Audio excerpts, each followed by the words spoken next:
or after that daring raid by Navy SEALs that took down his father. Jim Sciutto joins us from Islamabad, where he's been looking into whether the so-called Prince of Terror is on the run. Good morning, Jim. Good morning, Robin. Ever since the night of that raid, one of the captured wives has been insisting to Pakistani investigators that one of bin Laden's sons is missing, not captured by the Pakistanis, not killed by the Americans. And now Pakistani security officials believe that's true, and it's raising questions about whether he could pose a danger. In the aftermath of the daring U.S. raid, the first words from one of bin Laden's captured wives were that one of the al-Qaeda leader's sons was missing. Pakistani investigators have since completed a head count of those believed to be living in the compound and concluded the same. Former Pakistani intelligence official Asad Munir was briefed by the first officials on the scene. One person is not accounted for. And that? Out of 21, one person is not accounted for. And it's believed that's a son?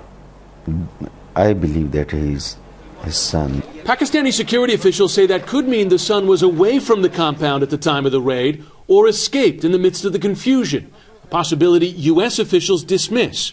The question now is who. U.S. officials have said that bin Laden's son Khalid was believed killed in the raid. But it's not known if another son, 22-year-old Hamza, seen here in an al-Qaeda propaganda video as a boy and sometimes referred to as the Crown Prince of Terror, was living in the compound. Suspected of ties to terrorism, he was credited with writing a poem praising the July 7th London bombings. And before her assassination in 2007, former Pakistani Prime Minister Benazir Bhutto accused Hamza in public of being involved in an earlier assassination attempt against her. Pakistani officials are also looking into the possibility it was another bin Laden son. Bin Laden's wives and other children are now being questioned at a safe house in or near Islamabad.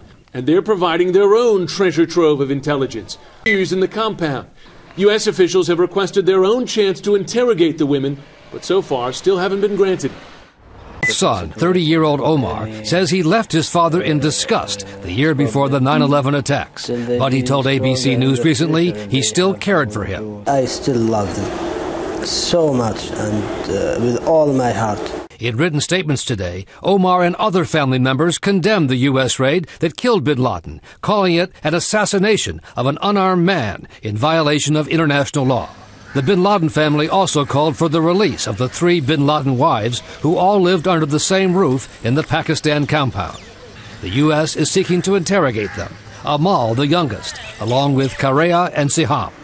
They have all been with bin Laden since before 2001. What I'd really want to know from Osama bin Laden's wives is what sort of individuals. Sheikh Rashad, who told ABC News the bride never complained about bin Laden.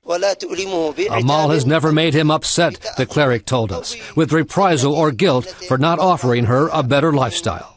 Bin Laden required his wives to strictly follow the Quran, put aside jealousy, and provide sex when called. Fulfilling the desires of the male leader or the husband in the family is a very important duty for women. Pakistani authorities said today that while one bin Laden son was killed in last week's raid, a second one is supposedly missing. Authorities say it may be Hamza bin Laden, seen in this video as a teenager at an al-Qaeda training camp. Pakistani authorities are suggesting the missing son may have escaped, although a U.S. official told me today the U.S. is extremely confident, Diane, that no one got away. And to be clear, Omar bin Laden, whom we saw in the piece, his mother was not in that compound. She was not.